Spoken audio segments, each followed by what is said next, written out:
Hey guys, welcome back. You're sitting on the Big Game Hunters podcast, exclusive to the hashtag MagnaOnAir digital network. Landon Hood's in the studio today. Rory McMillan's in the studio today. We want to help you guys and teach you guys, the hiring managers out there, some recruiting statistics that will blow your mind. These might change the way you hire people. These Absolutely. are intense stats. Some of these will come as quite a surprise to you. Quite a surprise, quite a surprise. Number one, it takes an average of 27 days to make the hire. Yeah, so that's from... Is that lengthy? Is that a short period of time? From the day you make a decision, okay, I mean, I guess it depends on the role, but 27 days seems like a long time when you think about the scale of growth these companies are going through and the cost of hires that some of these... And this is at an all-time high, right? Yeah. 27 days from the minute a company hires a person. The average statistics out there, it will take you, the hiring manager, 27 days from the minute that person gets in contact with you to making an actual hire. And the thing about that is the best candidates are off the market within 10 days. 10 days. So here you go. That's three times as long. So that's the big issue is oftentimes companies will interview a great candidate who's open to new opportunities and, take a little bit of time to consider, have second, third round interviews. But if you take too long, if you don't keep those candidates warm, they're gone. They're gone. They're gone. As the lights are gone. And the lights are gone. And we're back. And we're back. We're going to keep the show rolling. We're going to keep the show rolling. It's a special Halloween theme. But reason being, guys, is that, if the candidates are out there, they're on the market, they're looking for jobs, or they're not looking for jobs, you need to jump on them right away. Yeah. It's taking too long for companies and hiring managers to make decisions. As you can see, the average company at an all-time high, it takes around 27 to 30 days, and these people are off the market in 10 days. And the next statistic that we're going to talk about to you today as well is the average cost per hire has risen to $4,000. Yeah, so that means employers, if you're going to make a decision, you make sure you make the right decision, because that doesn't mean $4,000 over the course of this person's career. That means the day you hire them, it's going to cost on average $4,000. So if they show up to work, a week and a half later, and they start harassing your employees and not performing, you're still spending that money. So make sure you're making the right hiring decision. Yeah. So move fast on candidates, but don't move too fast. Don't move too fast. You got to do your due diligence. You got to do your research, and you got to do your homework on these people, because at the end of the day, you don't want to be left paying astronomical amounts of money for hiring someone that was a bad hire or bringing someone into your company that just isn't the right culture fit. So, assess this. Test the candidates, but make sure you speed up your process, because the cost of hiring people is very expensive, especially if you do it wrong. Believe me, I've learned from it. I've made bad hiring mistakes and it's cost me financially. So employee branding is another one. Over 75% of professionals are passive candidates. So make sure that you have a solid employer brand. Like, that's huge, right? Yeah. Think of those numbers. Well, if the candidate has never heard of your company, of course, it's hard, so for every company to be known by the general public. But within your specific industry, make sure you're at the meetups, make sure you're at the industry trade shows, at the industry conferences, make sure that people know who you are. Because especially if you're in a niche industry and they haven't heard of who you are, that's a big negative for a lot of people. If you're in the confectionery industry, if you're in the pastries industry and they haven't heard of your specific bakery, that's going to be a red flag for some people. And one of the stats say that if a candidate hasn't heard of your company, they are, what is it? I think it's 66% less likely to apply. Yeah, to apply, to be engaged, to put their resume forward. Right? Yeah. People want to know where their information's going. Exactly. With all these security breaches out there, which is a whole nother topic, people want to know where their information is going. People want to know where their resume is going. People want to know who it's going to, and people want to work for great companies, great culture, things that doing people, companies that are doing innovative things. And if you don't voice this, if you don't market this out there to the community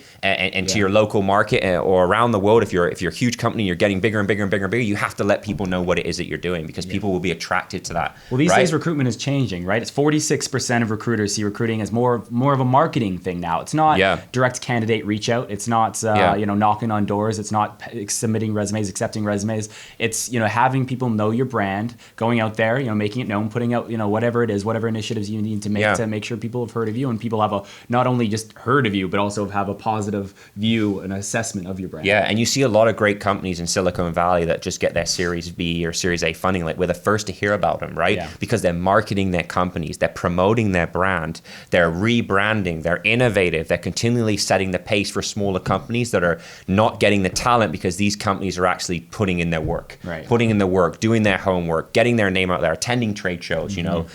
Next statistic, 66% of candidates believe that interactions with employees are the best way to get insight into a company. Yeah, This is the heat, man. That's the truth Which right makes there. sense. I mean, a company is all about its people. A company is, and as much as we talk about employee brand and how important that is, at the same time, it's very important when you're interviewing candidates, when you're bringing them on, the first impressions are everything, right? And so if I'm going to, consider an option with a company and I'm going to be interacting with the people there, if I'm having a negative experience, you're not going to want to go there. Absolutely. And that's 64% of applicants who share negative application experience with their friends will tell other people. Exactly. And how bad can that be to your brand, right? There's a lot of things out there. There's Glassdoor, there's social media, there's online. People can post all of this negative stuff with this connotation of like they think how you operate, but they don't really know. So it's very, very important as a hiring manager, as a company, or anyone that's looking to hire people and bring talent into their workplace, that they need to let people go nicely. If they're not the right fit, they need to communicate with them. They not need to just forget about them and never follow up with them,